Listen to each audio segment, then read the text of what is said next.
Бәріңізге сәлем, менің есімім Мэт, мен 15 жастамын. Және де мен түрмеде отырдым, бірақ та мен ешқандай қылмыс жасаған жоқпын. Бірақ бұл оқиға өте күтпеген жерден болды. Сартай, жүзге жоқпыз. Жоқ бауырлар, біз мыңбыз. Мың тіркелушіге жеткізген көрермендеріміз сіздерге көп рахмет. Егер де сіз каналға тіркелмеген болсаңыз, дәл қазір төмендегі подписаться деген кнопканы басып, қасындағы қоңыраушаны басып қойыңыз. Осылайша видеоларымызды жібермей көресіз.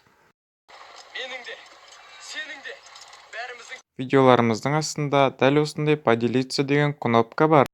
Және де осыны басу арқылы өзіміздің достарымызға, туыстарымызға бөлісейік. Дәл қазір көріп отқан көрерменім, сізге айтам, осы батырманы басу арқылы өзіңіздің досыңызға, туысыңызға бөлісіңіз. Осылайша сіздің керемет достарыңыз, туыстарыңыз біздің каналды білетін болады. Сол күні мен қосымша сабақтан шығып келе жатырған болатынмын. Күнтізбеме қарасам, жұма күні екен. Ауа райы өте керемет болып тұрды. Алдағы 6-7 күн демалатын болдым ғой деп өте қатты қуандым. Өмірдің рахатын алып, музыканы тыңдап келе жаттым. Аялдамада менің автобусым тұрғанын байқадым. Және де ол жүргелі жатыр екен. Сол себептен де мен автобусқа өте қатты жүгірдім. Осы сәтте мені полиция келіп ұстап алып, жерге жатқызды. Мен музыка тыңдап жатқандықтан, олардың не айтып жатқанын естіген де жоқпын. Полициялар маған бірдеңе айтып жатты. Осы сәтте музыканы сөндірдім. Сөйтсем олар машинаға кіріп жатыр екен. Бірақ та мен бірдеңе айтқым келді. Бірақ олар мені тыңдамады. Олар мені машинаға кіргізіп жіберді. Және де мен не болып жатқанын түсінбедім, сондықтан үндемей отырдым. Не болып жатыр өзі деген ой менің басымнан кетпеді. Содан кейін оларға мен кінәлі емес екенімді айтып түсіндірмекші болдым. Бірақ та олар маған қарады да, маған сенгісі келмеді. Сол себепті де мені полиция бөлімшесіне апарды. Мен оларға қандай да бір қателік кеткенін айттым. Бірақ та олар мені тыңдамастан түрмеге жапты. Және де оның ішінде тағы 2 күдікті адам отыр екен. Мен олардан өте қатты қорқып кеттім. Менің бір бұрышқа отырып күтуден басқа амалым қалмады. Мен отырып ойланып көрдім. Олар мені не себеп ұстап алды? Бағдаршамның қызыл түсіне өткеніме бола ұстап алды ма екен? Мен 1-2 рет қана қызылдан өткен шығармын. Бірақ та олар мені түрмеге жаппайтын шығар осы үшін. Әлде мектептегі төбелес үшін бе екен? Біз ойнап қана төбелестік қой. Мен біреуді қатты ұрған да жоқпын. Ондай болатын болса басқалар неге ұстамайды? Мен ұзақ ойландым. Және де мен жарты жыл бойы не жасағанымды ойланып шықтым. Бірақ та бұл түрмеге тап болатынды ештеңе жасаған жоқ секілдімін. Біраздан соң полиция бөлімшесіне бір әйел келді. Мен бірақ бұл әйелді танымайтынмын. Бірақ та бұл әйел мені көрсетіп бірдеңе айтып жатты. Мен ештеңе түсінбедім. Мен үлкен адамдарға ешқандай зияным тигізбеген секілді едім ғой. Әлде олай емес па? Мен оларға жол бермеген шығар мүмкін. Әлде автобуста орындыққа отырғызған жоқ па екенмін? Олардың барлығы сонда қылмыс па? Сол сәтте адамдар маған не айтса да сенуге дайын едім.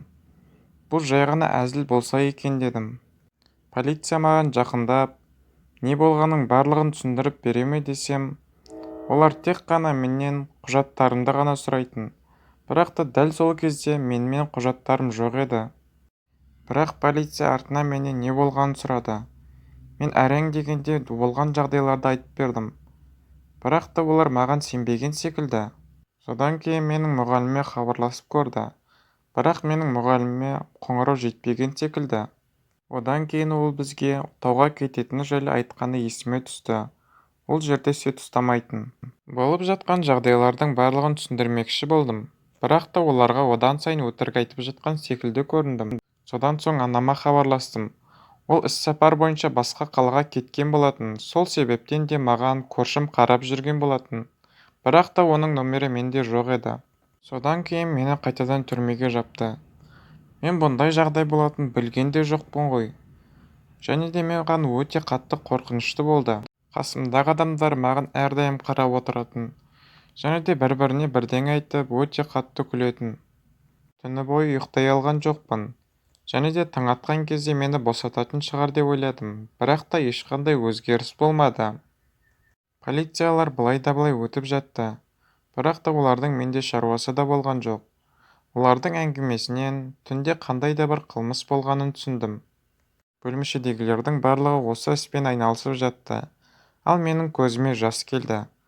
Мені басқа түрмеге апарып бірнеше жылға отырғыза ма деген ой келді. Сонда мені қарт адамдарды орындыққа отырғызбағаным үшін, мектепте әзілдесіп төбелескенім үшін түрмеге жаба ма? Келесі күні мені босатады деген ойға менің үмітім сөнді. Ондай жағдайға енді сенбейтін болдым. Өйткені мен аныма хабарласа алған жоқпын, және де менің құжаттарымды әкелетін адамдар да болған жоқ. Кешке әлгі әйел қайтып келді. Алдында мені көрсеткен әйелше, сол қайтып келді. Қайтадан мені көрсетіп, жылай бастады. Сосын ол мені қайтадан көрсетті. Мен көзімді, құлағымды жауып алдым. Өйткені менің жағдайым енді одан сайын қиындайтын шығар деп ойладым. Бірақ та бір полиция келіп, есікті ашып, маған шық деді. Мен өз құлағыма өзім сенбей өте қатты қуандым. Бір-екі күн бірге болған көршілерім мені қорқынышты көздерімен шығарып салды. Полиция мені бір бөлмеге кіргізді. Бір-екі аттағаннан кейін өзіме ұқсайтын адамды көрдім. Мен өте қатты таңғалдым. Ол адам маған ұқсайтын, бірақ өте қатты емес, үстіміздегі киімдер ғана. Көзі дұрыс көрмейтін адам бізді шатастырып алатынына сенімді болдым. Әлгі ел маған келіп кешірім сұрап, оның жылағысы келді. Мен не болғанын түсінбей тұрып қалдым. Және де ол әйел маған не болғанын түсіндіріп берді. Ол жағдай былай болған екен. Сол күні ол әйелдің үйіне ұры түскен. Және де ұры өзінің ісін аяқтап кеткелі жатқан кезде ол әйел келіп қалған. Осы сәтте ол әйел өте қатты шыңғырып жіберген. Және де ол жігіт ол әйелді итеріп өтіп, есіктен шығып кеткен. Оның ізінен әйел қуалаған, және де жолда полиция қосылған. Маған дәл сол күні ештеңе болмайтын еді. Бірақ та мен дәл шығып келе жатқан жерден шыққан. Осылайша ұрыны мен екен деп шатастырып алып, ол әйелдің көзі дұрыс көрмегендіктен мен деп ойлап қалған. Осылайша полиция мені келіп ұстап алды. Енді ғана далаға шыққан әлгі әйел мен полициялар автобусқа жүгіріп бара жатқан мені көрген. Осылайша мені ұры деп ойлап қалды. Бір-екі күн өткеннен кейін үйінің жанынан әлгі жігітті көреді. Ол жігіт оның алдында ұрлаған заттарды алып кетпекші болып жатыр екен. Ұрыны ұстап алмақшы болады, бірақ та ол қашады. Сол кезде көмекке шақырады, бірақ та оны жолдағы адамдар ұстап алады. Осылайша бөлімшеге әкелген. Кейінірек әлгі әйел менен қайтадан келіп кешірім сұрады. Және де өзінің қымбат бұйымдарын ұсынды, әлгі ұрыдан алып қалған қымбат бұйымдарын.